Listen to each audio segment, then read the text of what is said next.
I guess I'd like to start by thanking Jonathan for putting this together and his infinite wisdom as chair. I think he's been doing all the right things of getting alums out and getting people energized and trying to make sure philosophy has an important role to play as colleges adapt to all the emerging technology and trends of today.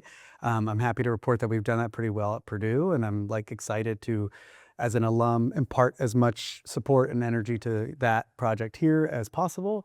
I'm also, of course, deeply grateful for all of you who could attend on such a beautiful day.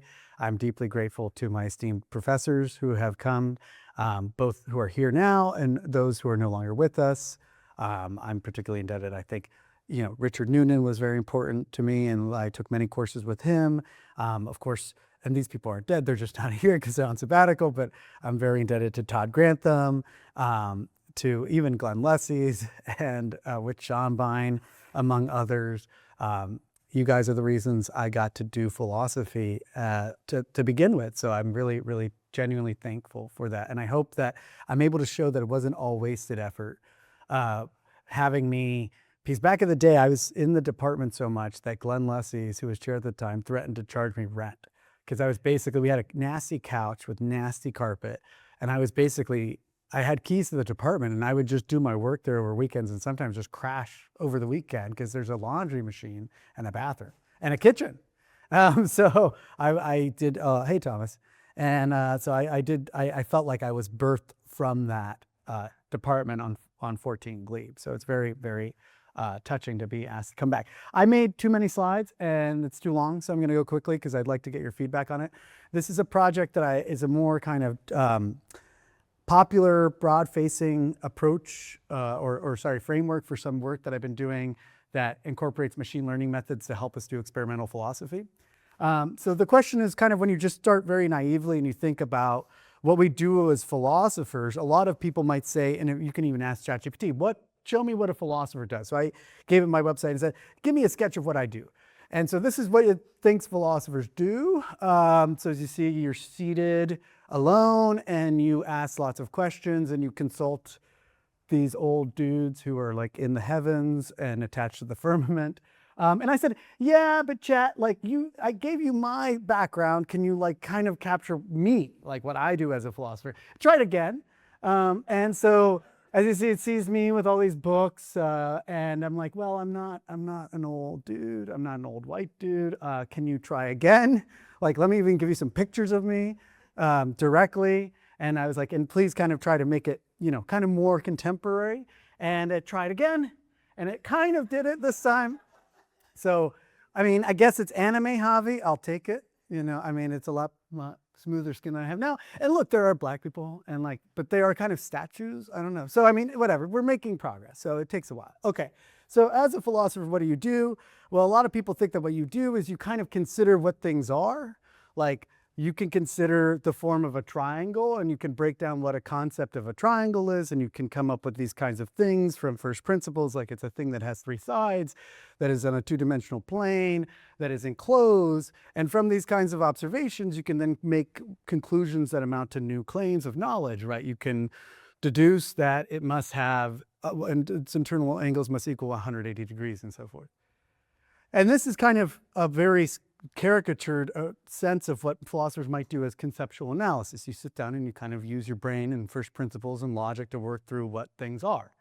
You might even do that to moral domains. So you have the classic trolley problem where you're kind of faced with a moral dilemma, whether or not you flip a lever in order to change the direction of the trolley. This was actually, did you know this was drawn by Jesse Prince, my advisor? Yeah. And of course, here the intuition that it's supposed to elicit when you kind of consider this concept, if you will, is that it seems justified to push the lever, killing the one person to save the five people, right? And it's supposed to, tell us some things about consequentialism. And then you might also start to wonder, can we stretch this to things that aren't kind of abstract objects or normative features? Can we stretch this to things from science, like the notion of force or the notion of inflammation in medicine? Are these the kinds of concepts? It seems like these might be less appropriate concepts to sit down in the armchair and just kind of deduce from first principles, right? So I want to argue that we can also have a new method in our toolkit. And I'm going to use the example of working memory to illustrate it. Working memory is a bugbear that I've been working on for a very long time.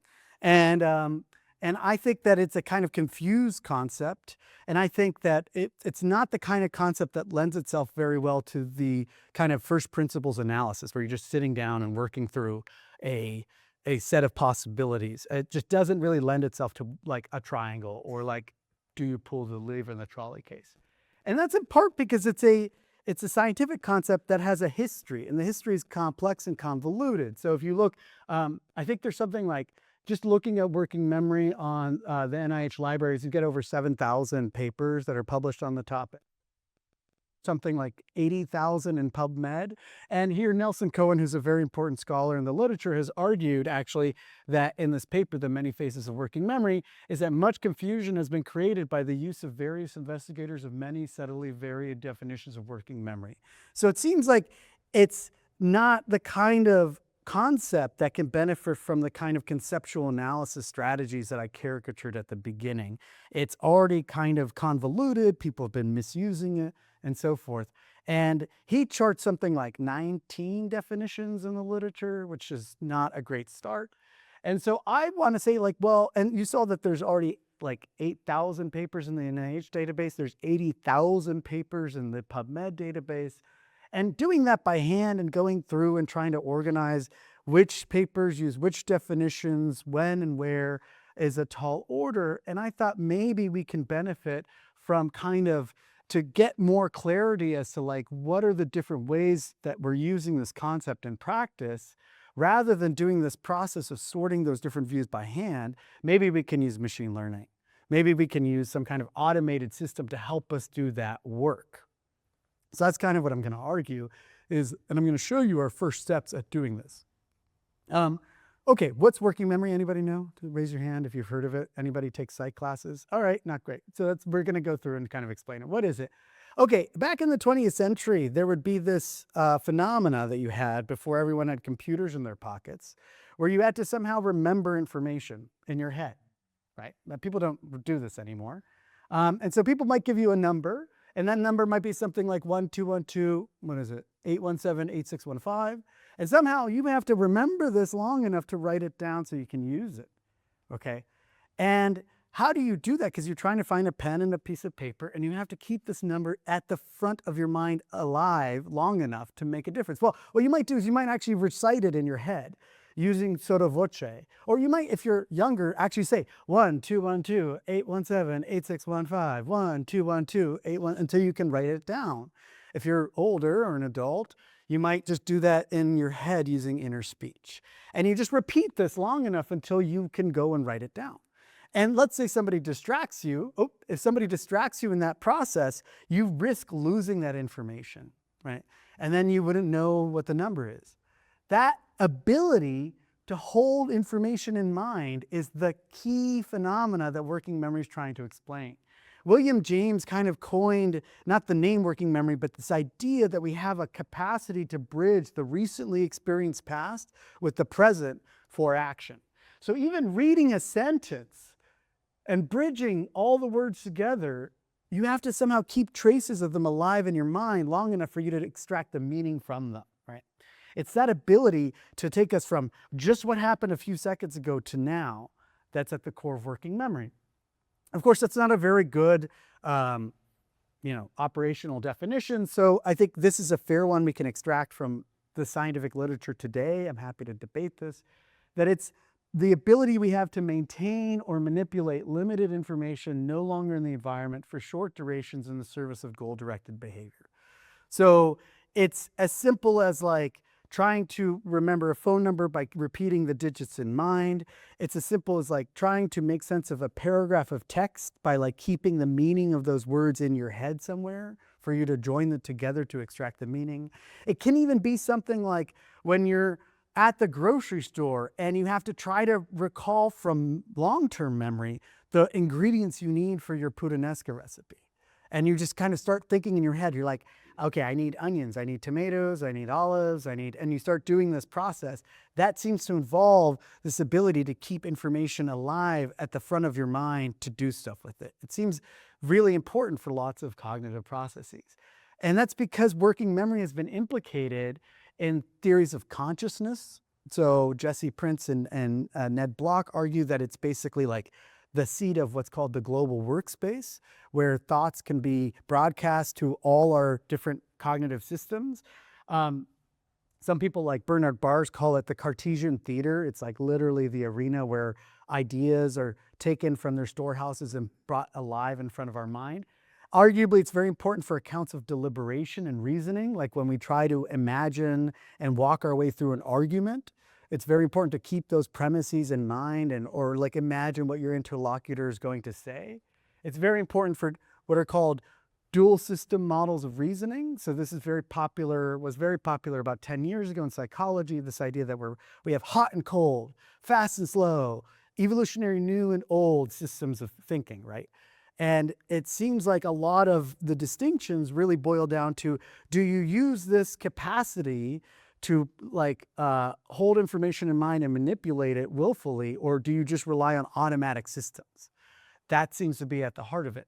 It also seems to be really important for accounts of what's called general intelligence or fluid intelligence, often quantified as G. And so, for example, a lot of my colleagues at Purdue devise working memory tasks for like the Department of Defense, because it's correlated with like pilots being able to do all sorts of things, right? So somehow it seems correlated with all these important cognitive functions. And we're in the education building. In education, working memory is very popularized by like teachers who want to increase working memory capacity in students because they think that will help them succeed in their classes. I don't think that working memory explains any of these important things, which is supposed to. In fact, in my papers that I published on this, I argue that it doesn't do any of this stuff. In fact, working memory doesn't explain consciousness. It doesn't explain deliberation or reasoning. It just redescribes our inherent commitments about these things. And I have a whole argument for this. Like if you want, I can give you the dilemma that I think we can force from the literature. But basically, working memory is just a newfangled package of a bunch of assumptions we made about the mind for a really long time. I think it just redescribes a lot of commitments we have about how the mind should work. And it redescribes a lot of our commitments about how we think cognition should work. Okay, so that's kind of the setup. Again, I'm more than happy to go into details in Q&A because I know I didn't give you an argument. And, if you want, we can drill down and go premise by premise, or you can read my papers. So I think we can give a little bit of diagnosis. So what exactly happened?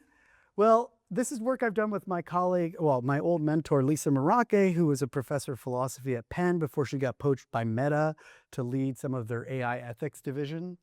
And we call this phenomenon philosophical laundering. And it's basically this idea that working memory, for instance, but we think this happens all over the place, launders philosophical terms into itself. And the idea is something like this. It's kind of like money laundering, right? So in money laundering, you get dirty money and you have to somehow, in order to use it, you've got to turn it into clean money, usually by running it through a business like a mattress store or whatever.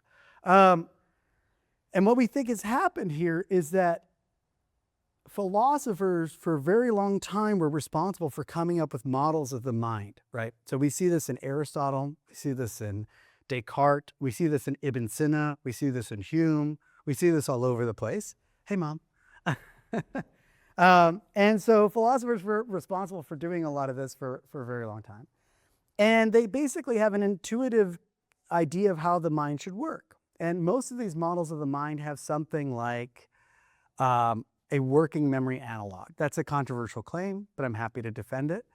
And basically, what has happened is these philosophical models of the mind have then been adopted by scientists who have redescribed them using different terms.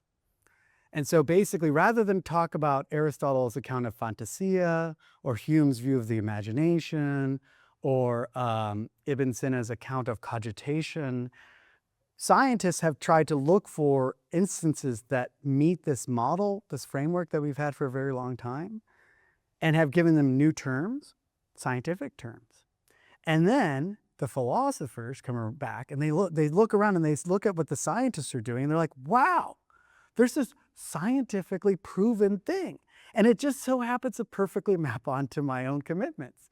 Because basically we've washed away the philosophy, replaced it with new terms, but we haven't explained the phenomena.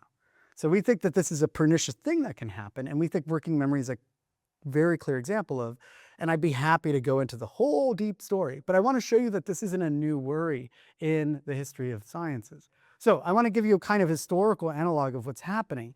If you take psychology classes, you will know the important American philosopher and psychologist, William James, former president of the Southern Society for Philosophy and Psychology. And William James, of course, wrote this book in 1890 called The Principles of Psychology. And it's a very important textbook. And what's beautiful about this textbook, just as an aside, is you can crack it open and read it, and it basically works as a psychology textbook today. You know, he talks about memory, he talks about learning, he talks about attention. I mean, I teach a bunch of the chapters from it, but it's written in 1890. And as an exercise, I want you to imagine, what would happen if you cracked open a textbook in biology from 1890? Would you be able to use that in a contemporary biology class? No. Would you be able to use a top range textbook in physics from 1890? No, because in these sciences, we've had paradigm shifts. In physics, we've had, I don't know, the rise of quantum mechanics, which was completely unfamiliar to people in 1890. In biology, we had the discovery of molecular genetics and molecular biology. So in fact, people have done analyses on these things, and they find that in contemporary papers, only a fraction of the terms used can be traced back to these these textbooks from 1890. They've done like it's 0.002%. And then they've done a similar analysis with psychology. A quarter of terms used in contemporary psychology papers, 1/4, so 1, 2, 3, like 4 orders of magnitude more terms, can be traced back to William James's principles. So we really haven't done a paradigm shift in psychology. Okay, anyhow, that's just an aside. So we remember William James. He's a hero. Everybody reads his stuff. He's great. He's a good writer. He had an enemy, and his enemy was George Trumbull Ladd. George Trumbull Ladd was the first chair of psychology at Yale. But he started off in Ohio, at first as a minister and then as a philosophy professor at a few small colleges. And then he was appointed to be a chair of psychology at Yale, which was a new science at the time. And he was an avowed neo-Kantian. He was a fan of Lotze and a lot of these other thinkers. And he spent a decade translating the Germans' results, Wundt and all these laboratories that were the cutting edge of psychological science. He spent a decade translating the results into English and putting together in 1887 his Elements of Physiological Psychology, and which basically, if you compare page by page with William James, let's just say William James liberally helped himself to many of the findings from George Trumbull Ladd. And he says as much. He's like, I'm very thankful to Ladd. But they were enemies. They hated each other in print. Mainly because Ladd had a very deep commitment to this idea that we were never going to explain what he called the psychical laws and facts by appeal to neurological phenomena. He was kind of a proto-Fredorian in some sense. He was an anti-reductivist. Okay. And whereas James said, no, we just need better technology. They were kind of this oppositional schism. And just as to finish the story, because I love it so much, Ladd was eventually fired from Yale, and then he went to Japan under the Meiji emperors to found psychology there, and to found schools of psychology there, which still have a very distinct neo-Kantian bent, which I think is very interesting. So cool story. So anyhow, I love Ladd. He's an unsung, an imperfect hero. We're going to meet a few other ones today. And what's cool is if you read his book, he has all these like he does these beautiful diagrams of the nerve systems and of like how the nervous system works. And then he has these like admonitions and warnings throughout. I'm just going to share one. But he basically, because I loved it, he says, the application to mental phenomena of uncouth terms derived from the physical sciences, such as agglutination, agglomeration, cohesion, organic phosphorescence, histological cataplexy, etc., has simply the effect of repeating certain psychical facts and laws in a less appropriate way, without adding an item information regarding to the real nature of their physiological basis. So basically he's saying, he's writing in 1887, and he's like, I'm reading all these people and they're just stealing stuff from like the hot trendy sciences and saying, oh, this is an example of cohesion, which was an example from physics. And he's saying people were taking cohesion and saying, oh, the mental world has acts of cohesion. What he's saying is all we're doing is we're restating our commitments about the mind with newer terms without doing any explanatory work. We're not really explaining how the phenomena comes to rise. And I think we can see this in working memory. I'm just going to give you a little amuse bouche here.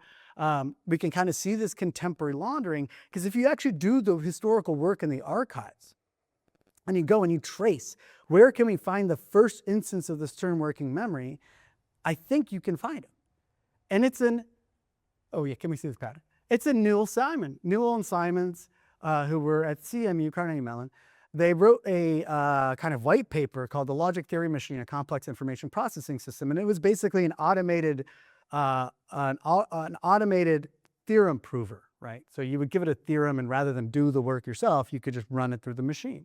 And it worked as basically a primitive von Neumann-styled computer.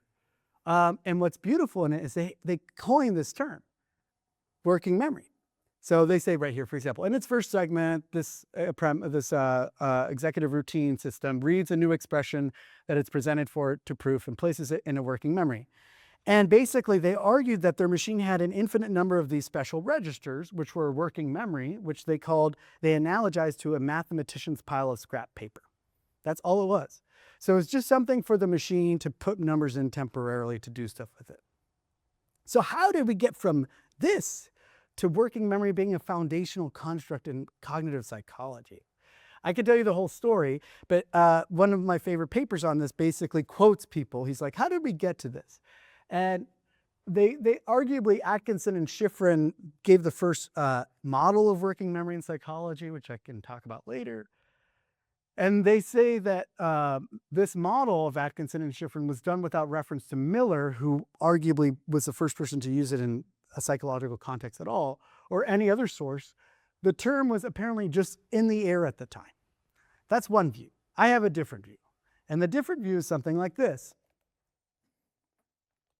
In the 1950s in psychology, there was a schism forming between the old guard, which held on to a kind of behaviorist narrative, that you could explain the mind without reference, or you could explain agent-like behavior without reference to mental objects. That doesn't mean that they didn't believe in them. They just said we can't really, some people didn't, but most said that's just not something we can observe and study and triage, so we just have to talk about behavior, conditioning, stimulus, response. And in the 50s, after the war, there were all these people devising this new science of computers and information theory. Like we saw, Newell and Simon. It was the trendy, hot thing. It was a thing defense companies were putting the government was putting a ton of money in. It was the cutting edge thing, right? Was information theory and mechanical minds. And so there was a new branch of psychologists that kind of emerged from these early interactions with these computer scientists. In fact, Miller is famous for this. He brought information theory into psychology. You might know him from his paper 7 ± 2, the magic number. Anyhow, whatever. The point is, these guys called themselves, and gals, but primarily guys, called themselves mathematical psychologists. And basically, they wanted to model behavior mathematically. And they just ripped off all of the stuff from computer science.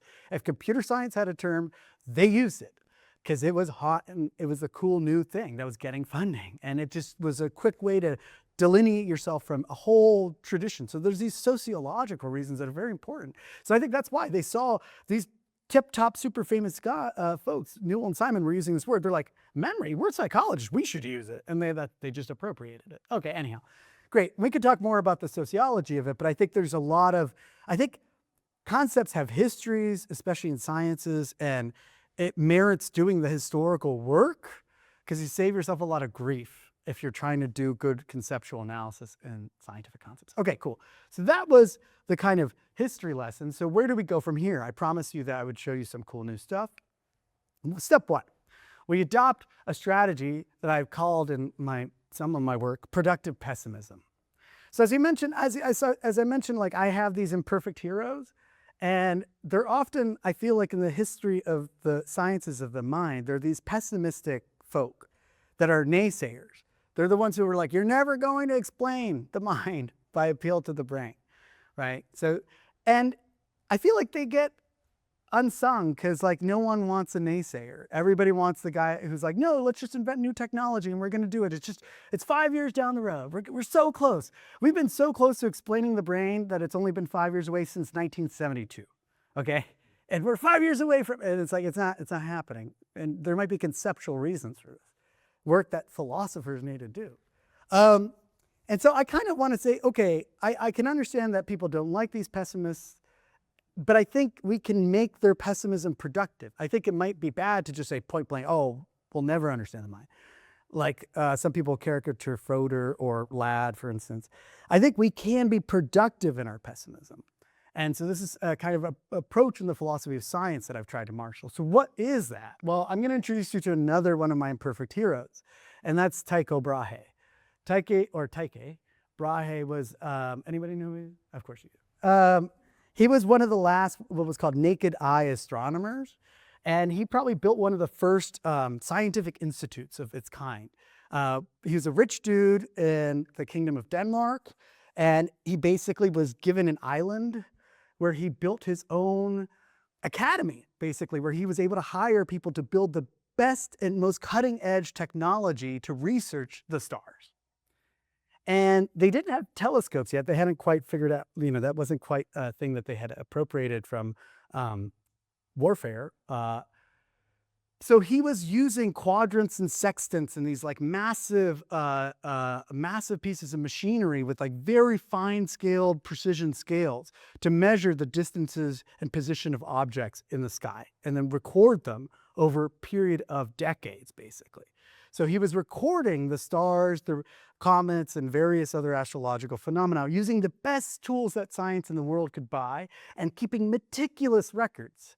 That being said, he had a kind of flawed model of the universe in the sense that unlike the later Galilean model and the Copernican and Keplerian model that had the Earth not at the center, but the sun at the center of the universe, or the solar system really, he still kept to a geocentric Ptolemaic model. Now, he had the most advanced Ptolemaic model because he had the best calculations, so he was able to make the best predictions and say, look, it supports my model, which just goes to show you that sometimes data can't be the final arbiter of your theory. So he was committed to this arguably wrong view of the solar system. He had the best wrong view. But what he did is he was able to keep all this data. And what's funny is his student, Kepler, well, no, not a student, his collaborator, because Kepler was a genius, and he hired him because he was like, I need you to prove something about Mars, the orbits of Mars, to fit his little model. And Kepler knew that if he could get the data, if he could get all the data, he would be able to prove his own heliocentric, sun-centered model of the universe. If only the bastard would give him the data. And he wouldn't, because I think Tycho knew if he gave him the data, Kepler was going to be gone. So he just trickle-fed him. So there's a whole rumor that Kepler actually poisoned him. But I think we found out that no, he probably wasn't poisoned. He died. He was a very unhealthy dude, and he died during a banquet, unfortunately. But once he died, Kepler was able to get the meticulous, beautiful data and prove an even better version of the Copernican model, one that actually accounted for the eccentricities of the orbits. So, and basically was like almost definitive in that particular debate. Okay, that's Brahe. He's an imperfect hero. I think we can kind of carve out a kind of ontology, a way of thinking about scientific objects, not big O ontology, small ontology. And that's this idea that we should be sensitive to the idea that concepts in science can do the following work.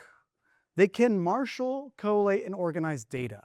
So we take all these observations and we collate them under the orbit of Mars, right? And we can kind of organize data in a certain way. And they can do that to allow for the detection of patterns and the reduction of error. And the more data you collate, the better you can maybe get at reducing error and finding patterns. And what I'm trying to argue, and of course they can do other things. This is not an exhaustive list. What I want to argue is that cognitive concepts, because again, remember, we haven't had those revolutions that we've had maybe in biology and physics yet. Cognitive concepts should do this work. They should be seen as primarily tools to marshal, collate, and organize data to allow for the better detection of pattern or reduction of error.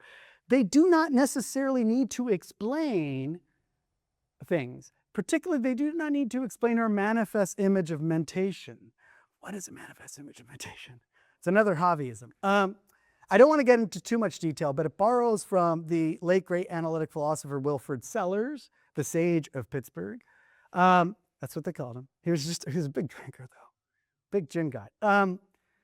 And the idea is something that we come equipped with this intuitive read of the world and phenomena, the manifest image of nature. And what we have to do sometimes is adopt a scientific image, which requires kind of a radical departure break with this manifest image. So like the idea, if you talk to a physicist, they're going to tell you this table is largely empty space. I mean, it's almost entirely empty space. And the only reason you don't fall through the floor or the table is because of electromagnetic interactions between particles that weigh almost nothing, right? And that's weird. Like what? How might, like electrons? What? You know, and somehow we're supposed to just accept that there are these things like electrons and DNA that explain all of the phenomena. And that's this kind of move from the manifest to the scientific image. So what is a manifest image of mentation? It's this idea that when we reflect on the kinds of minds we should have, they should have certain things. They should have memory. We can remember the past. We should be able to learn from experience. Maybe we have some innate ideas. Things like an innate idea of time, or maybe you might even say an innate idea of God or justice. So you have this kind of furniture of the mind, and that comes from this manifest image, this kind of initial reflection we do. Hume called it like, because in the treatise, I believe he talks about this at length at the beginning, where he's like doing a kind of mental cartography when he's talking about the laws that govern the mind. He's reflecting on how the mind should be organized. And this is something that philosophers have been doing since Aristotle. Okay?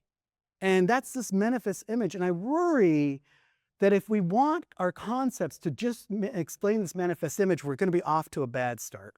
We need to allow for some slippage, some epistemic slippage between what the work that it is that they can do and the manifest image. Just like Brahe's concepts should not explain his manifest image of the heavens, which was wrong. They can do other work, like help Kepler prove things. Anyhow, that's my whole little spiel. So it's productive because, or it's pessimistic because I'm saying like our concepts, learning, attention, memory, might not explain things that exist in the world. And I'm saying that's okay because they can organize our data and allow for this continual process of scientific progress. So to move from pessimistic to productive, we need to decouple explanation from organization. Wow, I'm almost out of time. Okay, 10 more minutes. I promise I'm going to wrap up. Okay, let's recall. Why are we talking? Well, working memory, I say, doesn't explain. It just redescribes a bunch of our commitments about how the mind should work. And in other work, I basically argue that working memory is better identified as the set of ways we maintain and manipulate information. Because I think that's kind of important, like doing things and holding things in mind is kind of important. It doesn't explain cognition. In some sense, we might just be able to skip the middleman. If cognition is so tied up with working memory, if so many of our cognitive achievements like consciousness, deliberation, reasoning, attention, intelligence are tied up with working memory, why are we giving it this middleman role? And if working memory is just this collection of these ways we maintain and manipulate information, why don't we just talk about how cognition is realized in different ways of maintaining and manipulating information? That might be a more fruitful way forward. This is my hidden goal here. This is why I still want to talk about working memory as special, because it does this I think this is a key thing that's true about it. The mind requires maintenance and manipulation of information. Working memory has organized many ways we maintain and manipulate information. And maybe what we can do is key those pathways to successful cognition. Okay, that's like the productive pessimism. So now what to do? Well, we have to find those ways. What are those pathways that we maintain and manipulate information?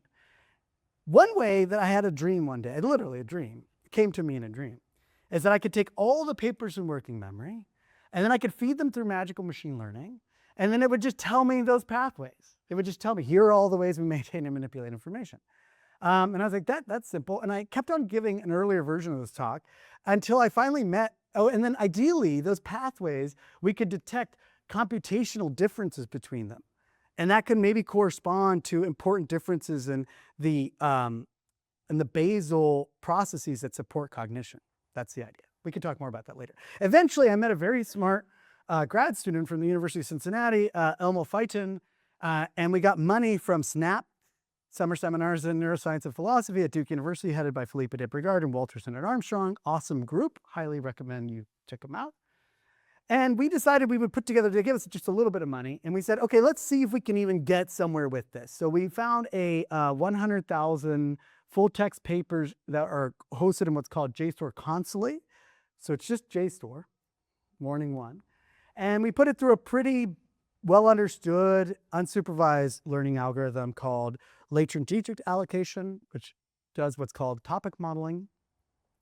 And we were able to use an interface called Model of Models, which I think was run by Simon DeDeo at the University of Cincinnati for a bit, to visualize the topics that we could extract from the literature. So basically, we're taking a huge list of papers, making a huge corpus of text, running it through an algorithm that's basically extracting patterns of probabilities from that text, and then visualizing those patterns.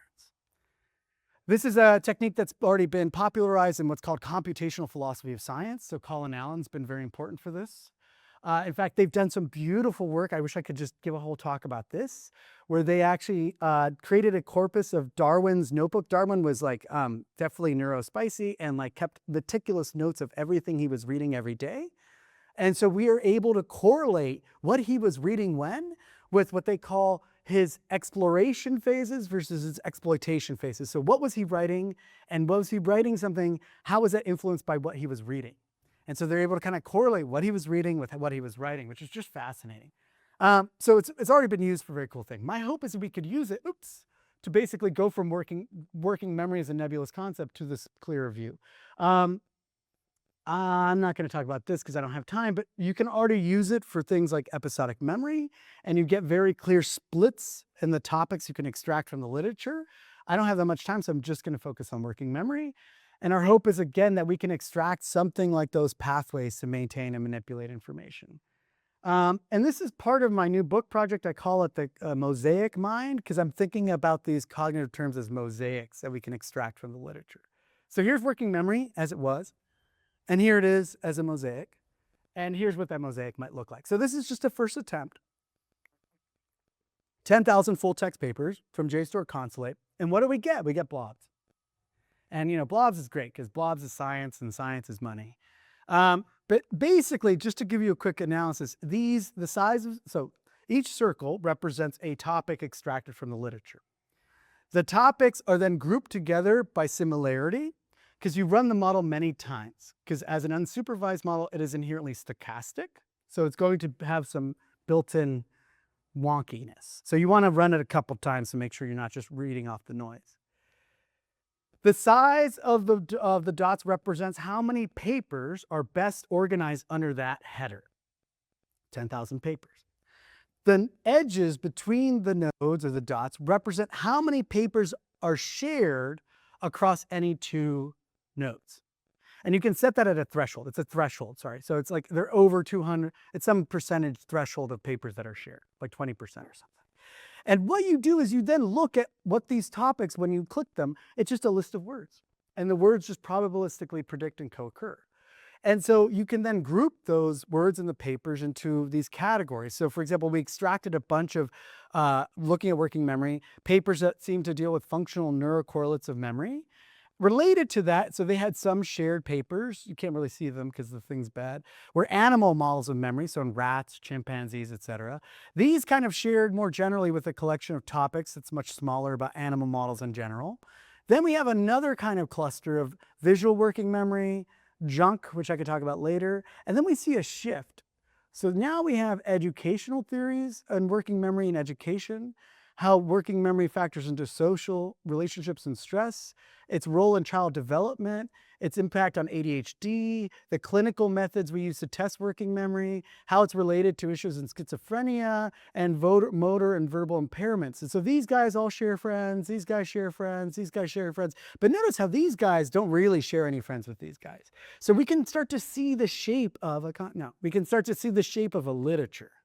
And what's cool is this actually, we had a kind of pre-existing view that we could divide the working memory literature into what we called it was a Janus concept, into these interfacing questions about how working memory works, like what parts are to it, and how it impacts people in the wild. So as you see, this is more social stuff, like from verbal impairments to social stuff. And this is all kind of how the mechanics of working memory. And you can read this off of these bibliographical attempts.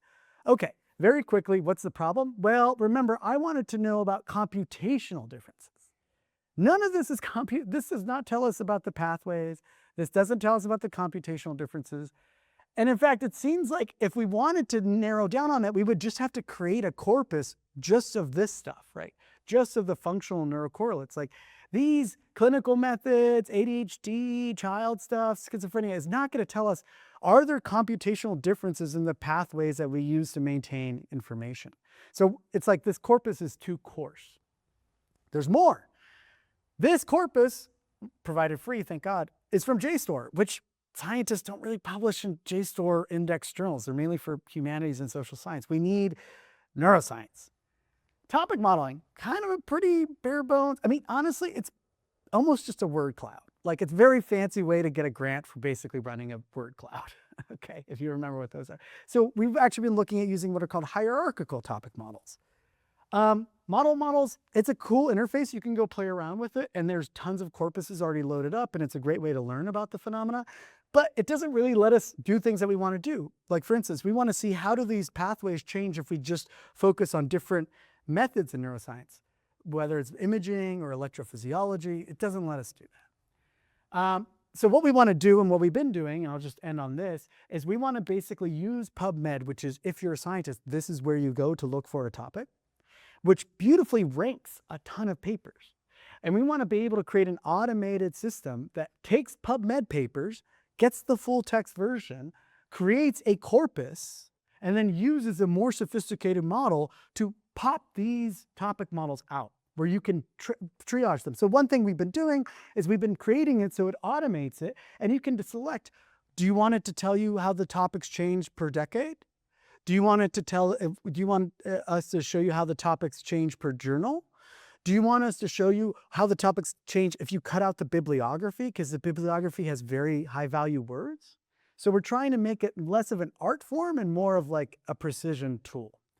And so we actually have a GitHub. We actually even have a pipeline that's halfway automated. We've been running the experiments. I was hoping I could show you new stuff now, but it's finals week almost, so the kids are not giving me stuff. And the idea is that we're building a UI for people to be able to just use this and type in a phrase.